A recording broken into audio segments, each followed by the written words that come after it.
பதிவு வந்து அவங்களாம் யாரெல்லாம் ஏதாவது பேசிட்டு போங்க, அதை பற்றி எனக்கு கவலை கிடையாது. ஆனால் என்னைய பொறுத்தளவுக்கு அதாவது முன்னாடி விட்டு பின்னாடி பேசுகிற கதை வேண்டாம். எதாக இருந்தாலும் ஓப்பனாக நான் கேட்குற மாதிரி என்னை பார்த்து டைரெக்டாக ஓப்பனாக கேளுங்க, தப்பு கிடையாது. நான் எனக்காகவோ இல்லை என் குடும்பத்துக்காகவோ நான் எதுவும் கேட்கல.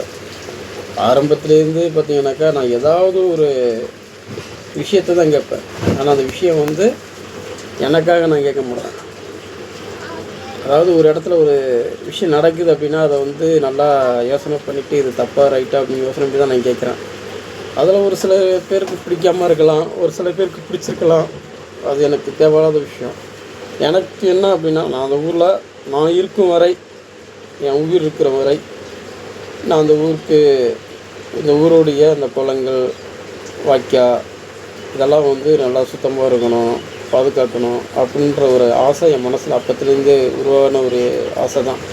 இந்த ஆசையில் தான் நான் எல்லாத்தையும் வெளிச்சத்துக்கு கொண்டு வரேன். எல்லா பிரச்சனையும் நான் வந்து வெளில கொண்டு வந்துட்டுருக்கேன்.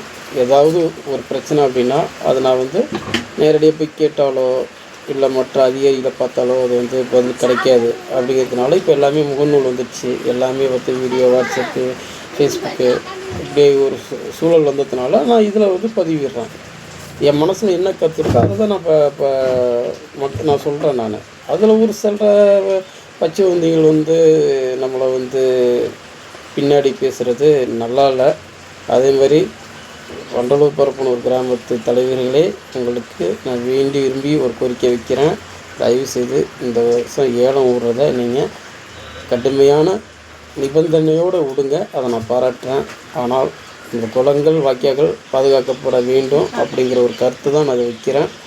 எனக்கு பின்னாடி இருக்கிற தற்கொலைகள் பேசுகிறேன், அதை பற்றி எனக்கு கவலையே கிடையாது. போயிட்டே இரு, நீ பேசிகிட்டே இரு, என் வேலை இது நான் செஞ்சிட்ருப்பேன். இதெல்லாம் எனக்கு பலன் கிடைக்க போகிறது கிடையாது. இதெல்லாம் எனக்கு ஒரு பைசா லாபம் கிடையாது. நாளைக்கு நான் ஒவ்வொன்றா தான் உழைச்சாதான் எனக்கு சூறு. ஆனால் என்னையை பொறுத்தளவுக்கு நான் இருக்கும் வரை இந்த மண்ணில் இந்த ஊர் நல்லா இருக்கணும்னு ஆசைப்பட்றேன். அவ்வளோதான் என்னுடைய ஆசை. இது எனக்கு பேர் கிடைக்கணுமோ, புகழ் கிடைக்கணுமோ, இல்லை இதுக்கு பட்டம் பதிவெல்லாம் எனக்கு தேவை கிடையாது. எல்லாத்தையும் நான் பார்த்துட்டு வந்துட்டேன்.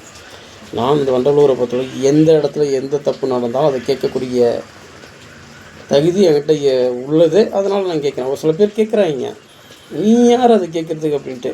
நான் அந்த ஊரில் பிறந்தவன், இந்த மண்ணில் வாழ்கிறவன். நான் கேட்காம வேறு எந்த பச்சுவந்திகள் கேட்பாங்க? எனக்கு கேட்க தகுதி இருக்குது, நான் கேட்குறேன். சரிங்களா? தயவுசெய்து இந்த ஊருடைய வண்டலூர் ஊரில் எந்த ஒரு பிரச்சனை இருந்தாலும் நல்ல பிரச்சனையாக குரல் கொடுப்பேன். கெட்ட பிரச்சனையாக அதுக்கு பக்கமே நான் போக மாட்டேன். மற்றவனையும் நான் விமர்சனம் பண்ணுறதுக்கு எனக்கு தேவையில்லாதது.